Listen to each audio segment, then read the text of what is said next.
పెట్టుబడుల అవగాహనపై రేవంత్ మరియు గిరిబాబు గారు కండక్ట్ చేసే వెబినార్ కోసం ఈ నెంబర్కి కాల్ చేయండి. నమస్తే, వెల్కమ్ టు సుమన్ టీవీ. నేను విష్ణు. ప్రస్తుతంతో పాటు AMFI registered mutual fund distributor Pasupuleti Ramesh Babu గారు ఉన్నారు. వారితో మాట్లాడదాం. సార్ నమస్తే. సార్ రమేష్ గారు. నమస్తే అండి. సార్ రమేష్ బాబు గారు, ఇప్పుడు మన రిస్క్ అపిటైట్ని బట్టి అసలు ఈ మ్యూచువల్ ఫండ్స్లో ఎన్ని రకాల ఇన్వెస్ట్మెంట్స్ ఉన్నాయంటారు? అంటే ఎవరైతే ఎటువంటి రిస్క్ని ఫేస్ చేయగలరు, ఎంత మేర రిస్క్ని ఫేస్ చేయగలరు అన్న కేటగిరీ ఆఫ్ పీపుల్కి ఎన్ని రకాల ఇన్వెస్ట్మెంట్స్ ఉన్నాయంటారు అసలు? డెఫినెట్గా అండి, మంచి క్వశ్చన్. అంటే అన్ని రోగాలకు ఒకటే టాబ్లెట్ కాకుండా ఏ రోగానికి తగ్గట్టు ఆ టాబ్లెట్ ఉంటుంది కాబట్టి ఒక డాక్టర్ సజెస్ట్ చేస్తాడు కాబట్టి సో ఎవ్రీ రిస్క్ అపెటైట్ అనేది డిఫరెంట్గా ఉంటుంది. కొంతమంది ఎక్కువ రిస్క్ తీసుకోవడానికి ఇంట్రెస్ట్గా ఉంటారు, కొంతమంది తక్కువ రిస్క్ తీసుకోవడానికి ఇంట్రెస్ట్గా ఉంటారు. అంటే వాళ్ళు ఎక్కువ రిస్క్ తీసుకోవడం వాళ్ళకి పెద్ద వాటి మీద ఎక్కువ రిటర్న్ సంపాదించాలని వాళ్ళకి కొంతమందికి ఉండదు. సో కొద్దిగా రిస్క్ లేకుండానే కొంచెం మీడియం రిటర్న్ వచ్చినా చాలా అనుకునే వాళ్ళు ఉంటారు. అలాగే నాకు లాంగ్ టర్మ్కి వెళ్తాను, హై రిస్క్ తీసుకుంటాను, హై రిటర్న్ కావాలనే వాళ్ళు కూడా ఉంటారు.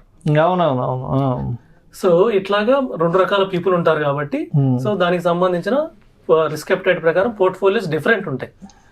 అలాగే ఒక 60 years దాటిన పర్సన్, ఒక సీనియర్ సిటిజన్ అనే అతని రిస్క్ ప్రొఫైల్ డిఫరెంట్గా ఉంటుంది. అతను ఇప్పుడు దాకా చాలా కష్టపడ్డారు, కొద్దిగా అమౌంట్ సంపాదించారు. ఇది ఎక్కువ రిస్క్ లో ఇన్వెస్ట్ చేయొచ్చా లేదా, లేదు ఇప్పుడు సంపాదించిన అమౌంట్ ఒక పెద్ద అమౌంట్ ఏదైతే ఉందో ఇది ఇప్పుడు కరెక్ట్ గా పెన్షన్ కి సరిపోతుందా లేదా, ఫుల్ గా సరిపోతుంది అంటే లగ్జరీ రిటైర్మెంట్ సరిపోతుంది అంటే రిస్క్ ఎక్కువ తీసుకోవాల్సిన అవసరం లేదు. ఉన్న return bank rate of interest after suppose 5 years 10 years 5% వచ్చినా కూడా సపోజ్ ఆయన దగ్గర ఒక 2 crores లంసమ్ ఉంటే 5% ప్రకారం 1 lakh వస్తే సరిపోతుంది కాబట్టి బ్యాంక్ ఎఫ్డీలో ఇన్వెస్ట్ చేసుకోవచ్చు ఆయన. లేదా మ్యూచువల్ ఫండ్ లోనే డెట్ ఫండ్స్ ఉన్నాయి, అందులో ఇన్వెస్ట్ చేసుకోవచ్చు. అదే సపోజ్ అతనికి 1 crore ఉంది, 5% ప్రకారం 50,000 వస్తుంది. 10 years తర్వాత 50,000 సరిపోదు కాబట్టి కొంచెం అమౌంట్ ఈక్విటీలో ఇన్వెస్ట్ చేసుకోవచ్చు, ఒక 20 to 30%. దానికి కూడా ఫండ్స్ ఉన్నాయి, ఈక్విటీ సేవింగ్ స్కీమ్స్ అని, హైబ్రిడ్ ఫండ్స్ అని ఉన్నాయి.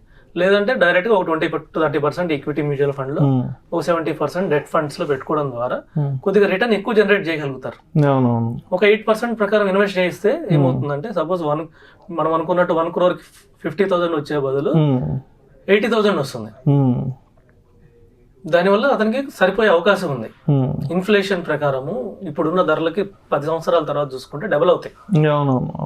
రూల్ ఆఫ్ 72 అని ఉంది, దాని ప్రకారం 7% ఇన్ఫ్లేషన్ వేసుకున్నా కూడా మనకి 10 years తర్వాత డబుల్ అవుతాయి ఇప్పుడున్న ఎక్స్పెన్సెస్. అంటే ఇప్పుడు 50,000 సరిపోతుంది అని ఒక 10 సంవత్సరాలు తర్వాత చూస్తే ఏమవుతుందంటే 1 lakh అవసరం పడుతుంది. సో 1 lakh కి మనం రిస్క్ ప్రొఫైల్ చేసి మీకు 1 lakh రావాలంటే ఎంత అమౌంట్ ఈక్విటీలో ఇన్వెస్ట్ చేయాలి, ఎంత అమౌంట్ డెట్ లో ఇన్వెస్ట్ చేయాలి అనే వాళ్ళకి సో వాళ్ళ రిస్క్ అపెటైట్ ప్రకారం మనం పోర్ట్ఫోలియో తయారు చేసి ఇస్తాం. అది ఒక youngster 25 years person just job start చేశారు, అతనికి అతనికి లాంగ్ టర్మ్ గోల్ కోసం కావాలంటే మేము ఎక్కువ ఈక్విటీ పోర్ట్ఫోలియోనే ఇస్తాం. మెజారిటీ అమౌంట్ ఈక్విటీలోనే ఇన్వెస్ట్ చేపిస్తాం, ఈక్విటీ మ్యూచువల్ ఫండ్స్ లో. ఎందుకంటే అతనికి చాలా టైం ఉంది, మార్కెట్ ఒడిదుడుకులు లోనైనా కానీ అతను వెయిట్ చేయగలుగుతారు. అదే ఒక సీనియర్ సిటిజన్ వెయిట్ చేయలేరు, ఇతను వెయిట్ చేయగలుగుతారు. ఇతను 100% ఈక్విటీలో ఉండడం వల్ల ఏమవుతుందంటే ఒక 12 to 15% ఒక రిటర్న్ ఎక్కువ జనరేట్ చేసే అవకాశం ఉంది. ఎందుకంటే ఇన్ఫ్లేషన్ 8% వెళ్ళిపోయింది, రిమైనింగ్ వచ్చిందే మన రిటర్న్. 8% అంతా అది ధరల పెరుగుదలకు వెళ్ళిపోతుంది. సో రిమైనింగ్ ఎక్స్ట్రా ఎంత వచ్చిందో అది మన రిటర్న్ కాబట్టి సో వాళ్ళకి ఈక్విటీ పోర్ట్ఫోలియో ఎక్కువ సజెస్ట్ చేస్తాం. అదే 25 years పర్సన్ సపోజ్ ఒక 3 years లోనే ఒక గోల్ ఉందనుకోండి, అప్పుడు ఈక్విటీలో ఇన్వెస్ట్ చేయం ఎక్కువ, అప్పుడు డెట్ పోర్ట్ఫోలియో ఎక్కువ ఇస్తాం. ఎందుకంటే 3 years ఉంది, 3 years తర్వాత మనకి అమౌంట్ అవసరము. సపోజ్ మనకి మార్కెట్ అప్పుడే ఏమైనా పొలిటికల్ గా కానివ్వండి, లేకపోతే మొత్తం వరల్డ్ వైడ్ కానివ్వండి ఏమైనా ప్రాబ్లమ్స్ వచ్చి మళ్ళీ మార్కెట్ పడిపోయింది అనుకోండి, అతని అమౌంట్ కూడా తగ్గిపోయే అవకాశం ఉంది. అందుకని సో డిఫరెంట్ పర్సన్ కి డిఫరెంట్ టైం పీరియడ్ ని బట్టి different portfolios different risk profile బట్టి మేము తయారు చేసి ఇస్తాం. అండ్ అదేవిధంగా ఇప్పుడు మ్యూచువల్ ఫండ్స్ గురించి ప్రస్తావించగానే ఒక డిస్క్లైమర్ ఉంటుంది. Mutual fund investments are subject to market risk, read all the related documents and schemes carefully before investing. ఏంటి అసలు ఈ డిస్క్లైమర్లో ఉన్న సారాంశం ఏంటి, దీన్ని ఎలా అర్థం చేసుకోవాలి ఒక ఇన్వెస్టర్ అనేవాళ్ళు? యాక్చువల్ గా నిజం చెప్పాలంటే అండి, మొత్తం మ్యూచువల్ ఫండ్స్ ఈ ఒక్క పదంలోనే ఉంది. Subject to market risk. Market ఎటువంటి సమయంలోనే ఎలా అయినా రియాక్ట్ కావచ్చు, ఒడిదుడుకులకు ప్రభావితం అవుతాయి, ఎక్కువ అయ్యే అవకాశం ఉంది. రిమైనింగ్ గ్యారంటీ డెట్ ఫండ్స్ వీటితో పోలిస్తే, డెట్ ఇన్వెస్ట్మెంట్స్ తో పోలిస్తే ఈక్విటీ అనేది ఎక్కువ ఒడిదుడుకులు లోనే అవకాశం ఉంది. ఎందుకంటే దీనికి మనం ఎన్ని ఫ్యాక్టర్స్ ఉన్నాయంటే, geo political issues world wide లో ఎక్కడ ఏం జరిగినా కూడా ఇక్కడ జరుగుతుంది. అంతేకాకుండా ఇక్కడ పొలిటికల్ ఇష్యూస్ కూడా ఉంటాయి, ఇక్కడ గవర్నమెంట్ చేంజెస్ ఉంటాయి. సో వాటిది దాంతో పాటు మన ఎకనామిక్ గ్రోత్ స్లో అయితే మళ్ళీ మన మార్కెట్స్ ఒడిదుడుకులు లోన్ అవుతాయి. సో ఇలాగా చాలా అంశాల మీద ఆధారపడింది మార్కెట్. దానివల్ల ఏంటంటే షార్ట్ టర్మ్ చేసే వాళ్ళకి రిస్క్ ఎక్కువ ఉంది, దానివల్ల లాస్ అయ్యే అవకాశం కూడా ఉంది షార్ట్ టర్మ్ వాళ్ళకి. సో దీన్ని పూర్తిగా అర్థం చేసుకోండి. సపోజ్ లాంగ్ టర్మ్ అయినా కూడా ఆ టైంలో మీరు అమౌంట్ తీసుకునే టైంకి కొద్దిగా మార్కెట్ ఒడిదుడుకులు లోన్ అవ్వచ్చు. సో దీనికి మీరు అర్థం చేసుకోండి పూర్తిగా. మీరు చేసే ఇన్వెస్ట్మెంట్ గురించి మీరు పూర్తి అవగాహన తెచ్చుకోమని ఆ లైన్ లో ఉంది. అది పర్ఫెక్ట్లీ కరెక్ట్. దాని ప్రకారం ఇన్వెస్ట్ చేస్తే ఒక ఇన్వెస్టర్ కూడా చాలా హ్యాపీగా రిటర్న్ తీసుకోగలుగుతారు. Right right right. And taxation విషయానికి వస్తే అసలు మ్యూచువల్ ఫండ్స్లో వచ్చే రిటర్న్స్ పైన అంటే క్యాపిటల్ గెయిన్స్ పైన టాక్సేషన్ ఎలా ఉంటుంది అనే డిస్కషన్ కూడా ఎక్కువ నడుస్తుంటుంది. అండ్ ఇప్పుడు కూడా కొంత టాక్సేషన్ సీజన్ నడుస్తుంది కాబట్టి అసలు టాక్సేషన్ ఎలా ఉంటుంది మ్యూచువల్ ఫండ్ రిటర్న్స్ పైన? మంచి క్వశ్చన్ అండి. సో చాలా మంది మ్యూచువల్ ఫండ్స్ కూడా టాక్సేషన్ పర్పస్ వస్తారు, దానికోసం వచ్చే వాళ్ళు కూడా ఉన్నారు. ఎందుకంటే అట్రాక్టివ్ ట్యాక్స్ అంటే తక్కువ ట్యాక్స్ ఉంది ఈక్విటీ మ్యూచువల్ ఫండ్స్ లో. మళ్ళీ ఇందులో కూడా మనకి డెట్ వేరే ఉంటుంది, ఈక్విటీ టాక్సేషన్ వేరే ఉంటుంది. ఈక్విటీ కిందకి హైబ్రిడ్ ఫండ్స్ కూడా ఈక్విటీ కిందకి వస్తాయి. ఆర్బిట్రేజ్ ఫండ్స్ అంటారు, ఈక్విటీ ఫండ్స్ అంటారు. వీటిలో మనకు ఇప్పుడున్న అన్ని అసెట్స్ లో ఎక్కడ ఇన్వెస్ట్ చేసినా కూడా వచ్చే రిటర్న్స్ ఆల్మోస్ట్ 30%. అంటే వాళ్ళు ఏ స్లాబ్ లో ఉంటే ఆ స్లాబ్ కి యాడ్ చేస్తున్నారు. 30% స్లాబ్ లో ఉంటే 30% వాళ్ళు ట్యాక్స్ పే చేయాల్సిందే. కానీ ఈక్విటీలో ఏమవుతుందంటే షార్ట్ టర్మ్ క్యాపిటల్ గెయిన్స్ అని, లాంగ్ టర్మ్ క్యాపిటల్ గెయిన్స్ అని ఉంటాయి.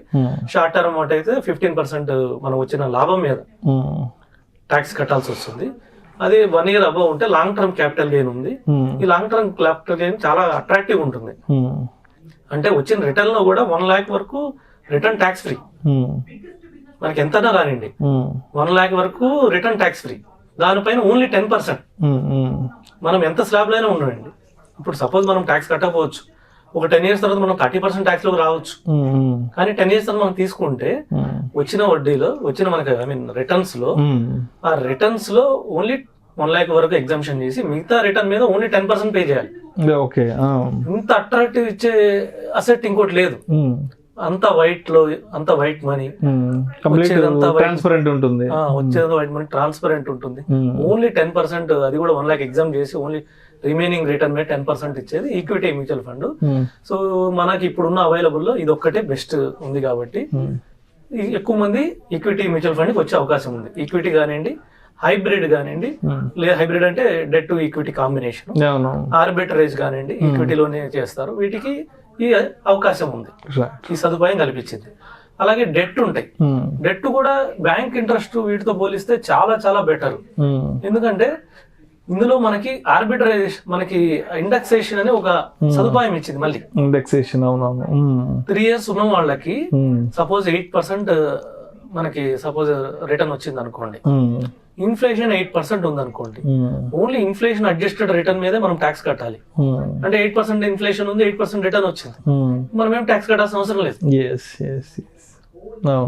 సో అదే రిమైనింగ్ ఇన్స్ట్రుమెంట్స్ ఉంటాయి, వాటి మీద అట్లయినా వాటి మీద కంపల్సరీగా దానికి సంబంధించిన రూల్స్ ఉంటాయి.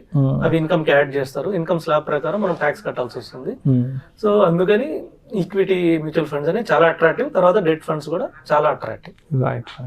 Thank you so much Ramesh Babu గారు. థ్యాంక్ యూ అండి. ఈ మ్యూచువల్ ఫండ్స్ లో అసలు రిస్క్ అనేది ఏ విధంగా ఉంటుంది, ఏంటి, ఇన్వెస్ట్ చేసే ముందు ఈ రిస్క్ మనం ఏ విధంగా అర్థం చేసుకుని ఇన్వెస్ట్మెంట్స్ చేయాలని దాని గురించి చాలా చక్కగా తెలియజేశారు. Thank you so much sir. Thank you అండి.